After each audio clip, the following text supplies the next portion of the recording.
ಎಲ್ಲರಿಗೂ ನಮಸ್ಕಾರ. Welcome back to my YouTube channel. ನಾವಿವತ್ತು ಹಾಸನಾಂಬೆ ದೇವಿ ದರ್ಶನ ಪಡೀಲಿಕ್ಕೆ ಹಾಸನಕ್ಕೆ ಹೋಗಿದ್ವಿ. ನಾವು ಹೋಗಿದ್ದು ಗುರುವಾರ 16ನೇ ತಾರೀಕು 10ನೇ ತಿಂಗಳು.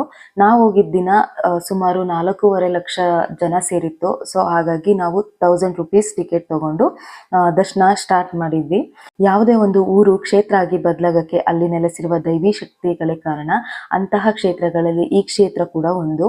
ಈ ಕ್ಷೇತ್ರವು ಮುಂಚೆ ಅಂದರೆ ಹಾಸನ ಅಂತ ಹೆಸರು ಪಡೆಯೋಕ್ಕೂ ಮುಂಚೆ ಸಿಂಹಾಸನಪುರಿ ಅಂತ ಹೆಸರಿತ್ತು.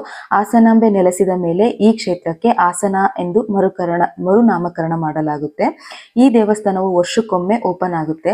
ವರ್ಷಕ್ಕೊಮ್ಮೆ ಓಪನ್ ಯಾವಾಗ ಆಗುತ್ತೆ ಅಂತಂದ್ರೆ ಆಶ್ವೀಜ ಮಾಸದ ಹುಣ್ಣಿಮೆ ನಂತರ ಬರುವ ಗುರುವಾರದಂದು ಈ ದೇವಸ್ಥಾನದ ಬಾಗಿಲು ತೆರೆಯುತ್ತೆ. ಹಾಗೇನೆ ಬಲಿಪಾಡ್ಯಮಿ ದಿನ ಈ ದೇವಸ್ಥಾನದ ಬಾಗಿಲು ಮುಚ್ಚಲಾಗುತ್ತೆ.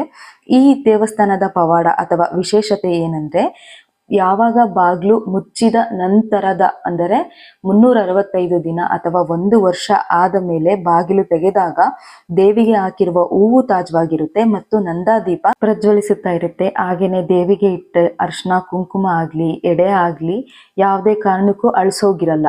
ಹಾಗೇನೆ ಅಕ್ಕಿ ಇಟ್ಟಿದ್ದು ಅನ್ನ ಕೂಡ ಆಗಿರುತ್ತೆ ಅಂತ ಹೇಳ್ತಾರೆ. ಹಾಗೆ ಈ ದೇವಿ ಪಕ್ಕ ಸೊಸೆಕಲ್ಲು ಕೂಡ ಸ್ಥಾಪನೆ ಆಗಿದೆ ಅಂತ ಹೇಳ್ತಾರೆ. ಆ ಸೊಸೆಕಲ್ಲು ಹಾಸನಾಂಬೆಯ ಪರಮ ಭಕ್ತೆ. ಆ ಸೊಸೆಕಲ್ಲು 1 ವರ್ಷಕ್ಕೆ ಭತ್ತದ ಒಳಗಿನ ಕುಡಿಯಷ್ಟು ಉದ್ದ ಚಲಿಸುತ್ತಂತೆ.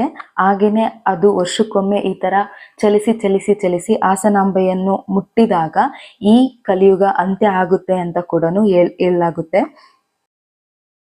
ಹಾಗೆ ಇಲ್ಲಿ ಗರ್ಭಗುಡಿಯನ್ನು ಯಾವ ತರ ತೆಗೆಯುವ ಸಂಪ್ರದಾಯ ಇದೆ ಅಂದ್ರೆ, ಗರ್ಭಗುಡಿ ಮುಂದೆ ಒಂದು ಬಾಳೆ ಗಿಡ ನೆಟ್ಬಿಟ್ಟು ಅಲ್ಲಿನ ಅರಸು ಮನೆತನದವರು ಬಂದು ಅದನ್ನು ಕತ್ತರಿಸಿದ ನಂತರವೇ ದೇವಾಲಯದ ಬಾಗಿಲನ್ನು ತೆರೆಯುವುದು ಇಲ್ಲಿನ ಸಂಪ್ರದಾಯ ಅಥವಾ ಪ್ರತೀತಿ ಅಂತ ಹೇಳಲಾಗುತ್ತೆ. ಪ್ರತಿ ವರ್ಷನೂ ಕೂಡ ಇದೇ ತರ ಬಂದು ಅಂದ್ರೆ ಬಾಳೆ ಗಿಡವನ್ನು ಕಡಿದ್ಬಿಟ್ಟು ಆಮೇಲೆ ದೇವಸ್ಥಾನದ ಬಾಗಿಲನ್ನು ತುಂಬಾ ವಿಜೃಂಭಣೆಯಿಂದ ಓಪನ್ ಮಾಡಲಾಗುತ್ತೆ. ಓಪನ್ ಮಾಡಿದ ದಿನ ಅದರದ್ದು ಅಂದ್ರೆ ದೇವಿಯ ಅಲಂಕಾರ, ದೇವಿ ಗರ್ಭಗುಡಿ ಸ್ವಚ್ಛ ಮಾಡ್ಬಿಟ್ಟು ಅಲ್ಲಿ ಅಲಂಕಾರ ಮಾಡಿ ಅದರದ್ದು ಪೂಜೆ ಮಾಡಿ ಎಲ್ಲ ಮಾಡ್ಲಿಕ್ಕೇನೆ ಅವತ್ತಿನ ದಿನ ಮೀಸಲಾಗಿರುತ್ತೆ. ಅವತ್ತು ಯಾವುದೇ ದರ್ಶನ ಕೊಡಲ್ಲ ಅಂತ ಹೇಳಲಾಗುತ್ತೆ. ಕೊಡಲ್ಲ ಆಸ್ ಪರ್ ಅವರು ಶೆಡ್ಯೂಲ್ ಮಾಡಿರೋ ಪ್ರಕಾರ. ಅದಾಗಿ ನೆಕ್ಸ್ಟ್ ಡೇ ಅಂದ್ರೆ ಶುಕ್ರವಾರದಿಂದ ಅಂದ್ರೆ ಸಾರ್ವಜನಿಕರಿಗೆ ದರ್ಶನ ಕೊಡಲಾಗುತ್ತೆ. ಈ ದೇವಸ್ಥಾನ ತುಂಬಾ ಪ್ರಸಿದ್ಧವಾಗಿದ್ದು ಹಲವಾರು ಜಿಲ್ಲೆ, ರಾಜ್ಯ, ಬೇರೆ ಬೇರೆ ರಾಜ್ಯ, ದೇಶ ವಿದೇಶಗಳಿಂದನೂ ಭಕ್ತಾದಿಗಳು ಹರಿದು ಬಂದು ಈ ತಾಯಿಯ ದರ್ಶನ ತಗೊಂಡು ಪಾವನರಾಗುತ್ತಾರೆ. ನಾವು ಕೂಡ ಇಲ್ಲಿಗೆ ಬಂದು ಹಾಸನಾಂಬೆ ದೇವಿ ದರ್ಶನ ತಗೊಂಡು ನಾವು ಕೂಡ ಧನ್ಯರಾಗಿ ಅಲ್ಲಿನ ಪ್ರಸಾದವನ್ನು ಸೇವನೆ ಮಾಡಿಕೊಂಡು ಅಲ್ಲಿಂದ ಹೊರಟಿದ್ದಾಗಿತ್ತು. Thanks for watching video. ಈ ವಿಡಿಯೋ ಇಷ್ಟ ಆದ್ರೆ ಶೇರ್ ಮಾಡಿ, ಲೈಕ್ ಮಾಡಿ.